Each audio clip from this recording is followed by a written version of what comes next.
NBC5 First Warning Weather, the area's certified most accurate forecast. Well, we got, how do we describe it in boxing terms? We got an uppercut with the snow over the weekend, but this time around, it's like an uppercut and then a right hook with the wind, right? That might be too technical for me, but yes, we've got a nasty storm, Yeah, it's just nasty nasty. storm on the way for Tuesday night, and we'll start out with the winter alerts. So the winter weather advisory in purple includes a lot of Vermont, away from the Champlain Valley, and a lot of New York, south and east of Saranac Lake. That is where several inches of wet snow is expected to fall tomorrow night.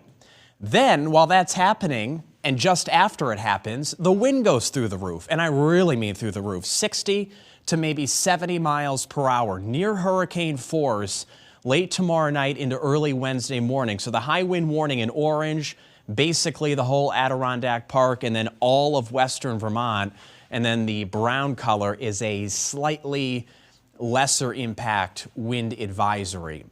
So this is the breakdown. Tens of thousands of power outages are expected by Wednesday because of the combination of the heavy wet mountain snow and the very strong wind, which will be near hurricane force in the western downslope regions. The wind is coming out of the southeast. So we've got another local zoom here. This is Chittenden County.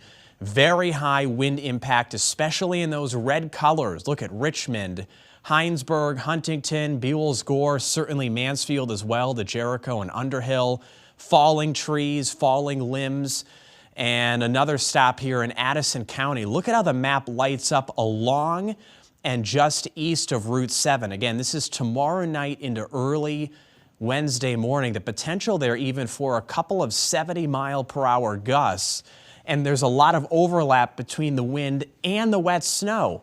And even if you're not getting a lot of wet snow tomorrow night, we've still got the snow on the trees from the weekend storm.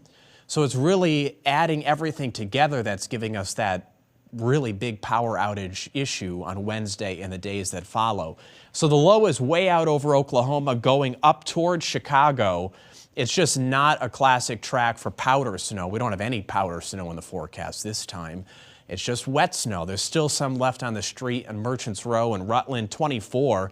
So it is cold enough for some problems for the evening commute tomorrow. Not in the morning. This is tomorrow morning, dry and cloudy. But you'll see the snow gets in about 5 o'clock. Snow's hard for a while tomorrow evening as it switches over to rain. So in lower spots, the switch is pretty quick.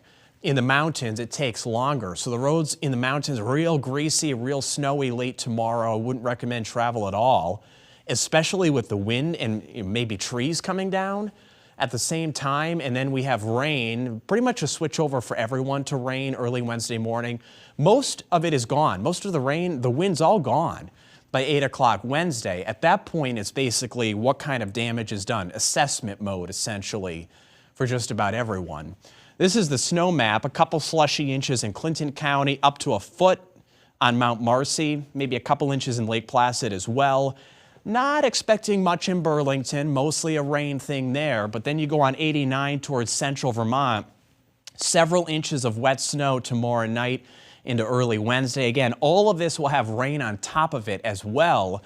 And of course, the gusts to 60 or 70 miles per hour, especially along the western slopes, is why we've got such a problem here for early Wednesday morning. That's the rare red color. We don't use it very often. We want these events to really stand out, but Wednesday is red. 44 is the high, so they'll be melting as well. Maybe some river flooding in southern Vermont. We've got another storm on Saturday. It's another messy mix as we start the weekend. Temperatures then about 40. Liz?